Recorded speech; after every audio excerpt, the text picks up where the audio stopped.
In 1751, William Hogarth etched Gin Lane, a portrait of despair. Among its horrors, a mother pouring liquor into a baby.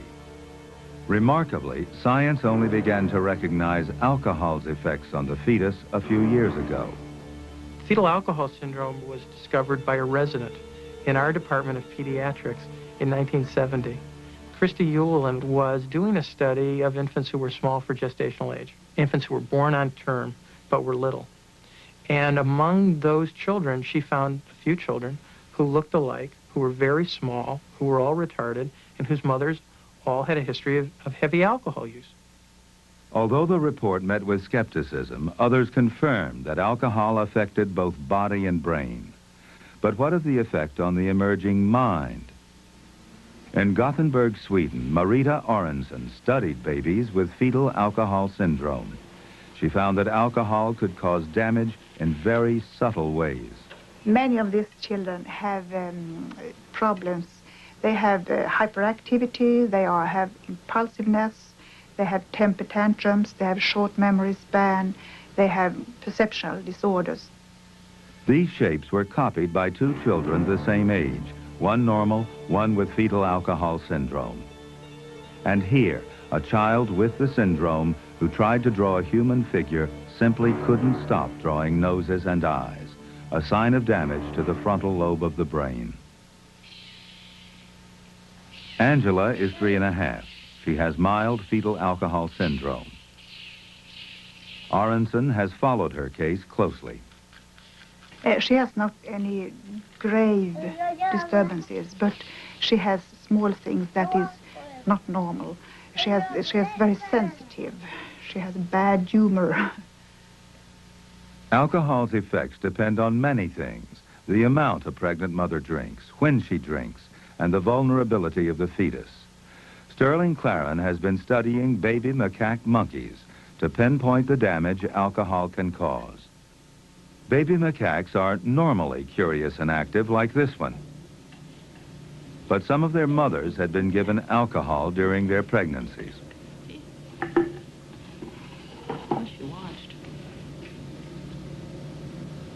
By giving different doses of alcohol to pregnant monkeys, Claren discovered something chilling. There is a good deal of evidence that exposure to alcohol is bad for the developing brain throughout gestation.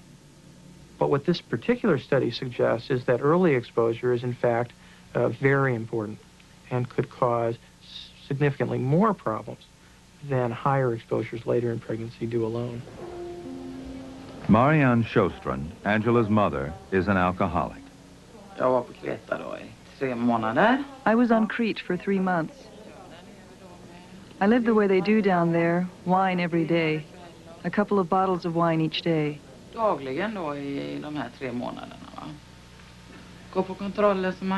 was really concerned, though I never said anything to the midwife or anyone else. When Angela was born, she was smaller than other babies, and she needed intensive care. A year ago, Marianne gave up Angela to a foster home. They see each other once a month at the end of a 4-hour plane ride. The child who is still living by her biological parents and they are drinking, he will be double handicapped if their mother has drank during the pregnancy too. If we move the child to foster care, the damage is there for the alcohol during pregnancy, but the environment is better, so it will moderate the damage a bit. Angela! Come, go on. Hey!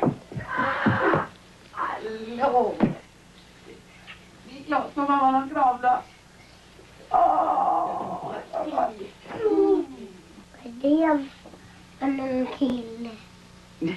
The behavioral effects of alcohol range from the most subtle to the most severe. But what does it actually do to the brain? In the 1970s, Sterling Claren came up on a clue. At that time, we had the opportunity to study the first autopsy case of an infant with fetal alcohol syndrome. And we were able to get the first real visual and graphic evidence of how devastating this condition could be to the human brain.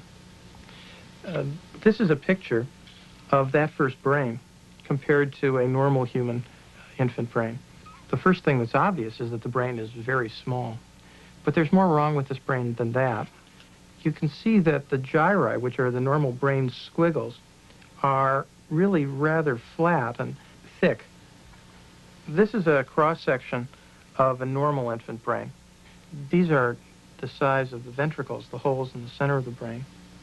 And you can see how thick the white matter is and how the gyri kind of form convolutions around the brain.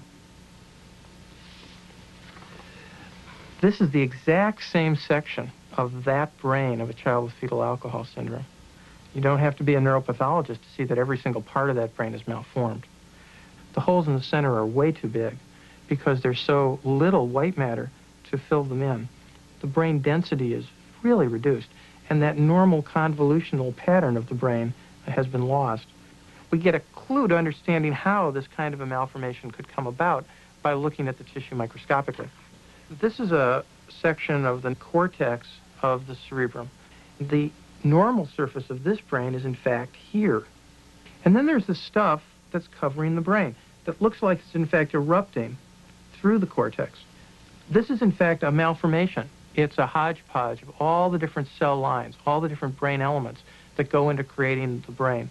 It's as if the cells of the brain, when they were migrating to their final homes, didn't know when to stop and continued right on through and erupted onto the surface through little bridges like these and just came up onto the surface and became scrambled.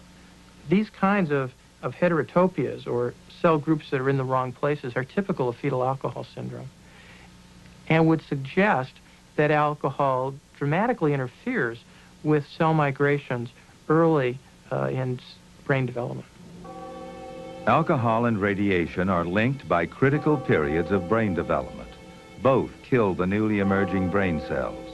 In addition, during cell migration, alcohol causes neurons to continue growing past their destinations. Radiation stops them short of their targets. Both interfere in the crucial timing of development.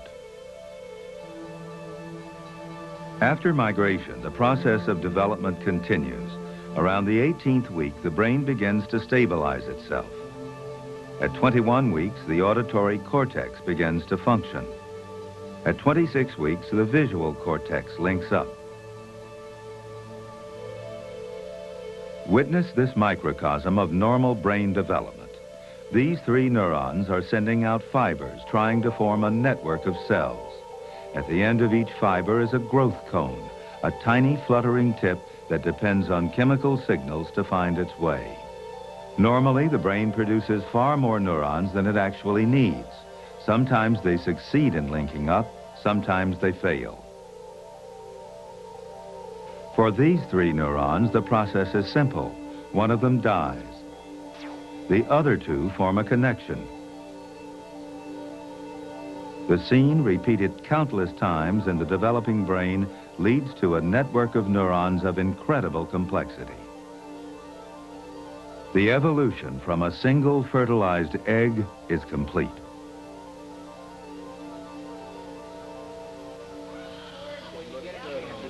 For a normal infant, the process is so smooth and continuous that in terms of the brain, birth is just a minor interruption.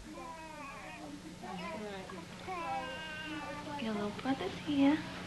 You gotta make sure you always hold his head. A newborn, 24 hours old.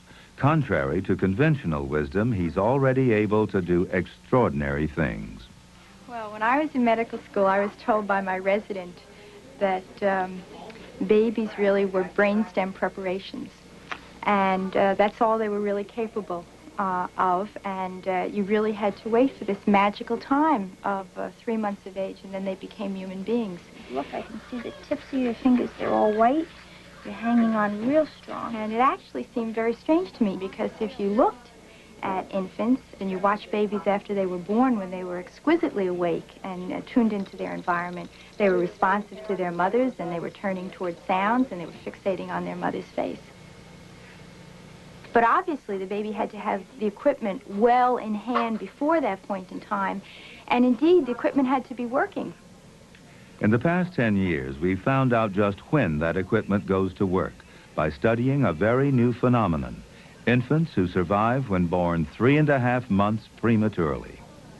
For us, it's actually a privilege in that we have a very small window in terms of looking at a preterm developmental process, which we've never really been allowed to look at before. If you think about it, we have something like biological serendipity. The survival of these incredibly tiny infants is astonishing, but they still face enormous risks. Joy Williamson, born at 28 weeks gestational age, 13 weeks prematurely.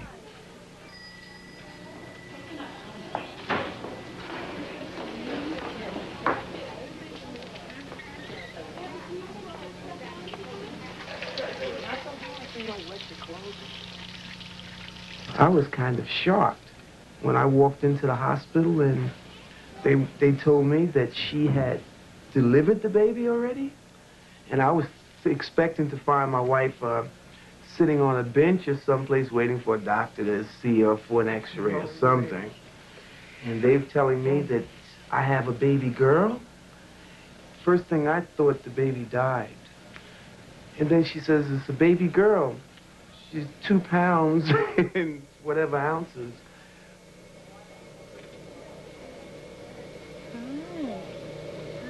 Look at you. I have my little personal fears that I think I keep inside myself, but outwardly I'm very optimistic about how she's going to be. It's something that radiates from her when I see her and see her chest. And, you know, she's like, you know, like saying, I'm here now and I'm breathing on my own. So I have to see her. I have to go there and see her. I get depressed when I can't go see her. Can I get a kiss? In my mind, I'm saying, you know, is she going to have any brain damage? Is there going to be any, you know, but looking at her, her eyes almost tell me that I'm all right, Mommy, you know? Cluck, cluck, cluck. You know, like Yeah, she likes being upright. That's a better kind. That's Oh, it, that's okay. it. And if you look at this, watch how she... Look She's at her. responding to it, She too. brightens, and then if you move it very slowly, she follows. Here we go. See how bright eyes? It's so small and tiny and living. That's the strangest part. I was just raised to believe that children that size, they didn't live or they had all kinds of complications. And I think that that's the frightening feeling that we have. No, she's not crying. No. That's just her way. When we look at Joy, we have to remember that technology has allowed us to make a survivor out of her. But the question really now is, at what risk is she surviving?